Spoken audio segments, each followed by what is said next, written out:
যদি আপনার জবা গাছে ফুল না আসছে কারণ গরম পড়ে গেছে আর এই গ্রীষ্মকাল জবা গাছের গ্রোয়িং টাইম, এটা সবচেয়ে ভালো সময় যখন জবা গাছ প্রচুর ফুল দেয়।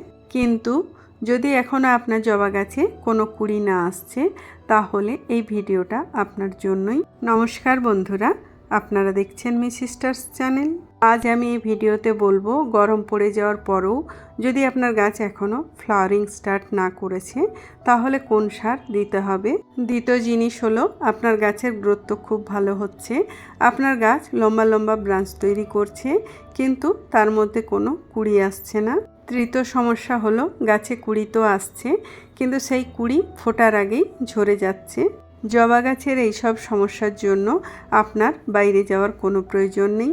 আমাদের আশেপাশে এমন কিছু জিনিস আছে, আমাদের রান্নাঘরে এমন কিছু জিনিস আছে যেগুলো আমাদের কোনো কাজে লাগে না, আমরা ফেলে দিই। কিন্তু সেই জিনিসগুলো ফেলে না দিয়ে যদি আমরা আমাদের জবা গাছে ব্যবহার করি তাহলে এক পয়সাও খরচ না করে আপনি আপনার জবা গাছ থেকে প্রচুর পরিমাণে ফুল পেতে পারেন আর গাছের কুড়ি ঝরে যাওয়াও খুব সহজে বন্ধ করতে পারেন। তাহলে চলুন বন্ধুরা ভিডিওটা শুরু করি।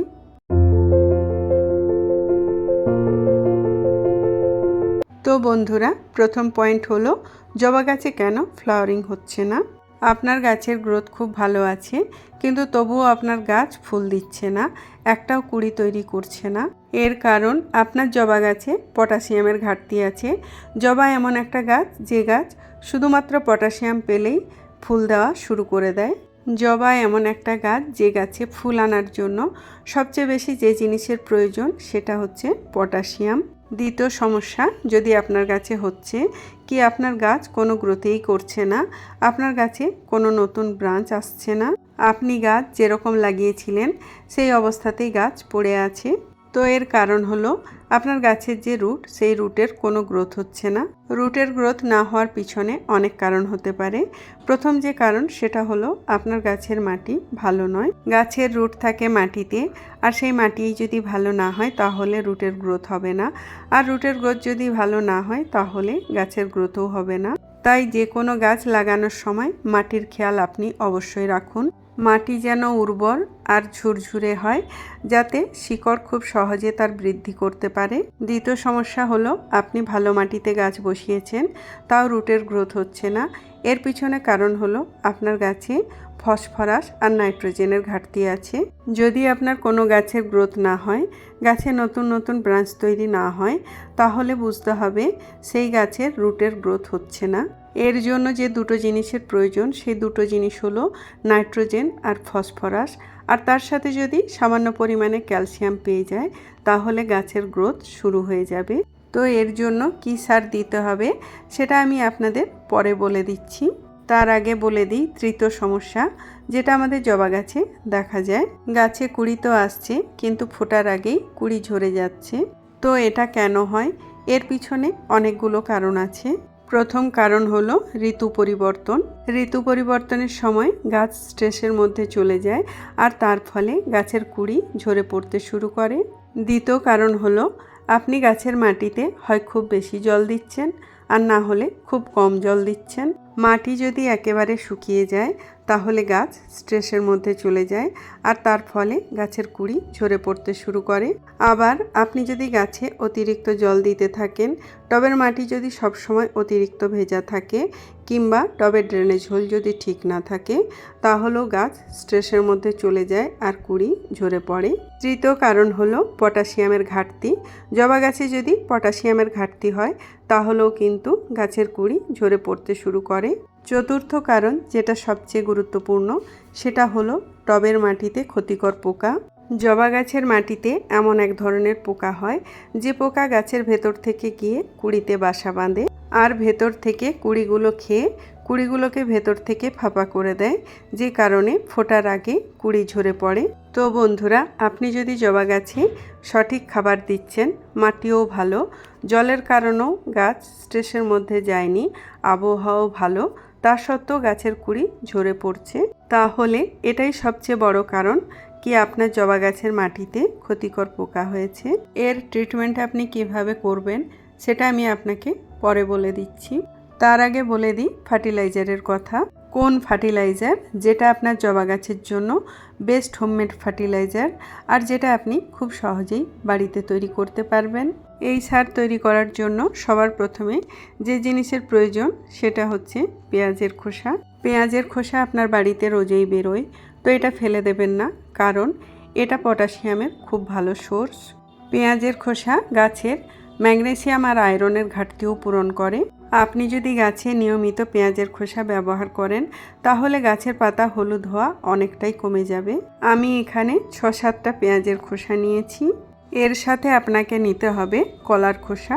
প্রথমেই আপনাকে কলার খোসা শুকিয়ে নিতে হবে। কাঁচা অবস্থায় কলার খোসা কখনোই ব্যবহার করবেন না। কলার খোসা শুকিয়ে নিলে দুটো উপকার হয়। একটা হচ্ছে মাটিতে পোকা আর ফাঙ্গাস হবে না। 2 নাম্বার হলো কলার খোসা শুকিয়ে নিলে এর মধ্যে পটাশিয়ামের পরিমাণ অনেকটাই বেড়ে যায়। কলার খোসা এনপিকের বেস্ট ন্যাচারাল সোর্স।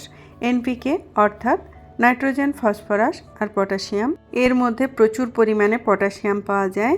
এটা বেস্ট হোমমেড ফার্টিলাইজার আপনার জবা গাছের জন্য। যাদের জবা গাছে কুড়ি আসছে না তাদের বলবো কলার খোসার সার 2-4 বার আপনি আপনার জবা গাছে অবশ্যই দিন, কুড়ি চলে আসবে। আমি এখানে 5-6টা কলার খোসা নিয়েছি। এবার এই দুটো জিনিসকে জল দিয়ে একদিনের জন্য ভিজিয়ে রেখে দিতে হবে। তবে এই সার এখনও সম্পূর্ণ হয়নি। এর মধ্যে 3 নাম্বার আরেকটা জিনিস আমি মেশাবো, সেটা আমি আপনাদের পরে বলে দিচ্ছি। পরের দিন সার তৈরি হয়ে গেছে। এবার এটা আমি ছেঁকে নেব। ছেঁকে নেওয়ার পরে এর মধ্যে আমি আরও একটা জিনিস মেশাবো, যেটা আমি আপনাদের আগেই বলেছি। সেটা হলো কফি পাউডার। 4 চামচের 1 চামচ কফি পাউডার এর মধ্যে মেশাতে হবে। তবে আপনার কাছে যদি কফি পাউডার না থাকে তাহলে আপনাকে তার জন্য বাজারে যাওয়ার কোনো প্রয়োজন নেই। কফি পাউডারের পরিবর্তে আপনি এখানে দিতে পারেন চা পাতা। চা পাতা দিলে 1 চামচ চা পাতা পেঁয়াজের খোসা আর কলার খোসার সাথে ভিজিয়ে রাখতে হবে। চা পাতা দিলে সার ছাঁকনি দিয়ে না ছেঁকে পেঁয়াজের খোসা আর কলার খোসা হাত দিয়ে তুলে নিতে হবে। ছাঁকনি দিয়ে ছেঁকে নিলে খোসার সাথে চা পাতাও বেরিয়ে যাবে। আর আমাদেরকে চা পাতা সারের মধ্যেই রাখতে হবে। সারের মধ্যে কফি পাউডার দেওয়ার পরে এর মধ্যে আমি কিছুটা জল মিশিয়ে নিচ্ছি। যতটা পরিমাণ সার তৈরি হয়েছে তার অর্ধেক জল আমি এর মধ্যে দিয়ে দিলাম। সার ছেঁকে নেওয়ার পরে খোসাগুলো ফেলে না দিয়ে এর মধ্যে জল দিয়ে আবারও ভিজিয়ে রেখে দিন। পরের দিন এই সার অন্য কোনো গাছে দিয়ে দিন। দ্বিতীয়বার ব্যবহার করার পরে আপনি খোসাগুলো ফেলে দিতে পারেন। এই যে লিকুইড সার তৈরি হয়েছে এটা আপনাকে আপনার জবা গাছে 15 দিনে একবার দিতে হবে। এর মাঝখানে গাছে অন্য কোনো সার দেওয়া যাবে না। সার দেওয়ার সময় সব সময় একটা জিনিস খেয়াল রাখবেন, মাটি যেন আর্দ্র থাকে। দ্বিতীয় জিনিস হলো খুব বেশি রোদ্রে কোনো সার দেওয়া যাবে না, হয় খুব সকালে দিতে হবে আর না হলে সন্ধ্যের সময়। তো বন্ধুরা, আমাদের প্রথম যে দুটো সমস্যা, গাছের গ্রোথ না হওয়া আর গাছে ফুল না আসা, এই দুটো সমস্যায় এই লিকুইড ফার্টিলাইজার ঠিক করে দেবে। এবারে চলুন দেখে নেওয়া যাক জবা গাছের 3 নাম্বার সমস্যা, কুড়ি ঝরা, কিভাবে ন্যাচারাল পদ্ধতিতে ঠিক করবেন। তো এর জন্য আপনার বাইরে যাওয়ার কোনো প্রয়োজন নেই। মাটি যদি খুব বেশি ভেজা থাকে তাহলে 2-1 দিন গাছে জল দেওয়া বন্ধ করে দিন। মাটি ভালো করে শুকোতে দিন, তারপরেই এই ট্রিটমেন্ট করবেন। জবা গাছে মিলিবাগ আর অ্যাফিডসের আক্রমণও অনেক বেশি পরিমাণে হয়, তো সেখানেও এই যে ট্রিটমেন্ট আমি বলবো সেটা অনেকটাই কাজ করবে, কারণ আমি এর স্প্রেও গাছে করব। এর জন্য আমাদের রান্নাঘরে যে জিনিসটা পাওয়া যায় সেটা হচ্ছে রসুনের খোসা। এর গন্ধ খুব উগ্র হয়। রসুনের মধ্যে প্রচুর পরিমাণে সালফার পাওয়া যায় আর এটা ন্যাচারাল ইনসেকটিসাইড যে কোনো পোকামাকড়ের জন্য। তবে সঠিক পদ্ধতিতে এর ব্যবহার আপনাকে জানতে হবে।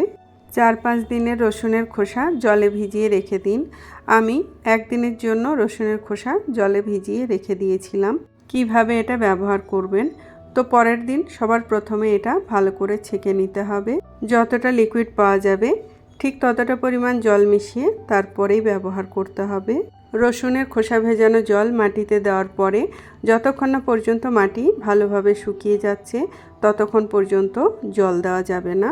4-5 দিন পরে রসুনের খোসা ভেজানো জল আবার আপনাকে এই গাছে দিতে হবে। এই সার 2-3 বার দেওয়ার পরে আপনি আপনার গাছে রেজাল্ট দেখতে পাবেন।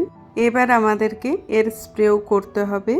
যদি আপনার গাছের ওপরে পাতায় বা কুঁড়িতে পোকা লেগেছে, তাহলে সেই কারণেও আপনার গাছের কুঁড়ি ঝরে যেতে পারে। এই জলের ব্যবহারে প্রথমবার স্প্রেতেই দেখবেন অনেক পোকা চলে যাবে। পরপর 3-4 দিন এর স্প্রে আপনি যদি আপনার গাছে করেন, তাহলে আপনার গাছের সব পোকা চলে যাবে। এর স্প্রে আপনি সকালে না করে সন্ধ্যের সময় করবেন, তাহলে সবচেয়ে ভালো রেজাল্ট পাবেন। এই সার মাটিতে দেওয়ার পরে যত সময় না পর্যন্ত মাটি শুকিয়ে যাচ্ছে, তত সময় পর্যন্ত আর অন্য কোনো কিছু দেওয়া যাবে না। আপনি যদি এইসব জিনিসের খেয়াল রাখেন, তাহলে আপনার জবা গাছ প্রচুর পরিমাণে ফুল দেবে আর একটা কুঁড়িও ঝরে পড়বে না। তো বন্ধুরা, আমার ভিডিও যদি আপনাদের ভালো লাগে, তাহলে ভিডিওতে একটা লাইক আর ভিডিওটা শেয়ার করবেন। আর আমাদের চ্যানেলে নতুন বন্ধু হয়ে থাকলে চ্যানেলটা সাবস্ক্রাইব করে আমাদের পাশে থাকবেন।